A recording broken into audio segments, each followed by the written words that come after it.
Traveling opens the doors to knowledge. Without it, education is incomplete. Our country is special in so many ways. It has many states, each with a different language, traditions, customs, flora, and fauna. Traveling within India itself gives you the feel and the pleasure of visiting different countries. If you travel by bus or by second class in a train, then you will meet people from different backgrounds. It is particularly pleasurable to converse with one's fellow passengers on a bus or a train. I discover this often, like the time I was traveling from Bangalore to Hubli by a day train. Normally, in such trains, we don't require reservations. We can enjoy the view of nature and also have the pleasure of meeting various kinds of people. I boarded the train at 2:30 pm in Bangalore and was supposed to reach Hubli by 10 pm. I was alone and was tired after having worked almost continuously on a project for the previous 2 days. Rest was what I needed most at that time. I occupied a window seat, stretched my legs and settled down to doze. Just then, someone entered the compartment and sat down beside me. It was a young woman about 25 years old. Probably she had come at the 11th hour and had to run to catch the train, for she was perspiring. She wore no ornaments or any other adornment. She was evidently from an average middle class family. She settled down, took out a handkerchief, and started wiping her face. Looking into the mirror attached to her purse, she drank some water and then looked at me. She reminded me of an enthusiastic, well-prepared student going for an examination. She smiled at me in a friendly way. She seemed ready to start a conversation. The inevitable opening question came first. "Where are you going?" "Hubli," I said. "Where in Hubli?" I was hesitant to give her any details, but I found myself replying, "Vishweshwara Nagar.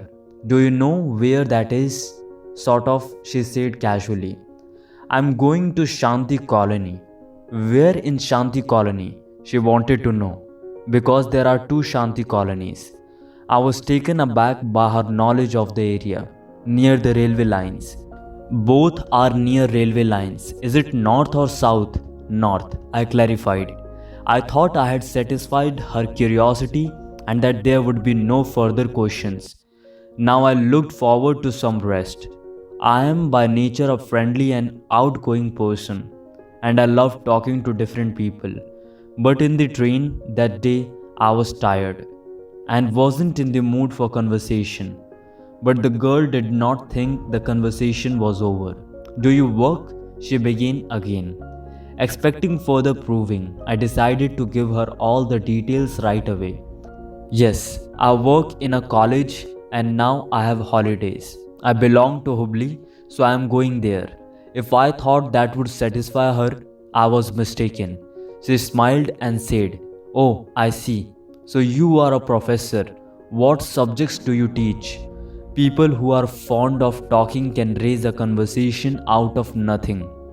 Introverts, on the other hand, can answer in monosyllables and end a conversation quickly. Some people use conversation to gather a great deal of information about others without divulging any information about themselves. I realized that this young woman belonged to such a category. My sleep and irritation disappeared. I decided to play this game and find out how many questions she could generate.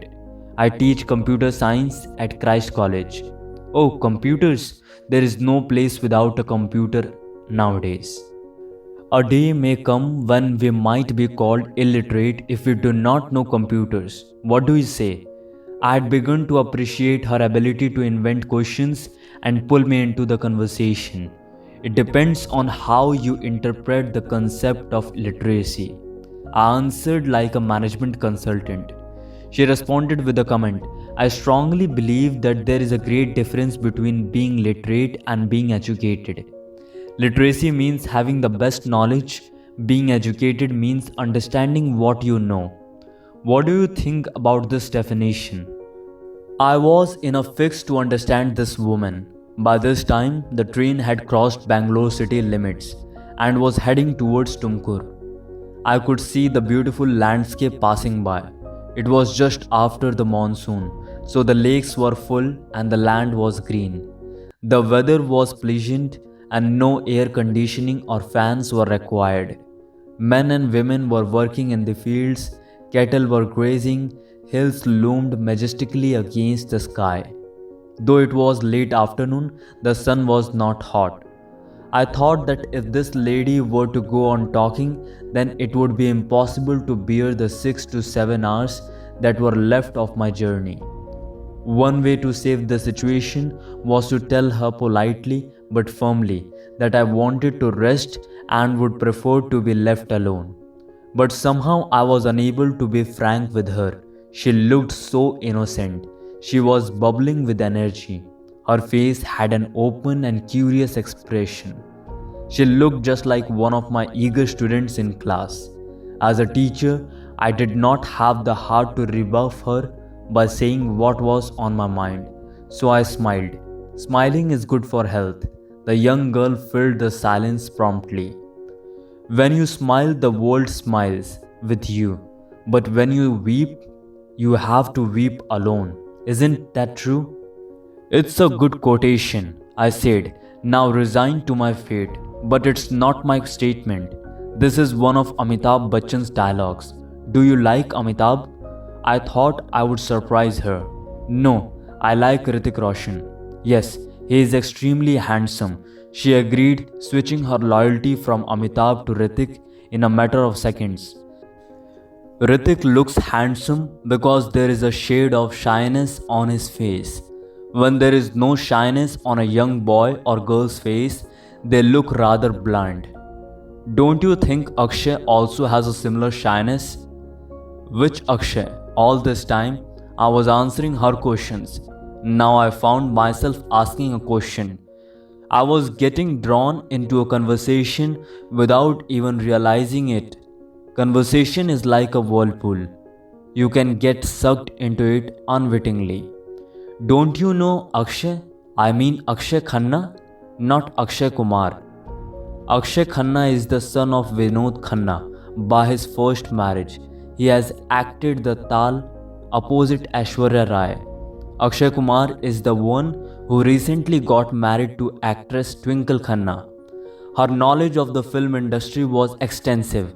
A slight headache, which I had had since that morning, began to recur now. Was it the incessant talking? If one question from me could bring forth so much by way of an answer, then by the time we reached Hubli, I would be too exhausted to do any work. For a full hour and a half, she had been asking questions or talking non-stop. My headache bore witness to it. Enough was enough, I thought. I decided to be frank with her and tell her that I wanted to catch up on my sleep. My head was throbbing by now, and my hands went instinctively to my forehead to massage it. Are you not feeling well? She asked with concern when she noticed this.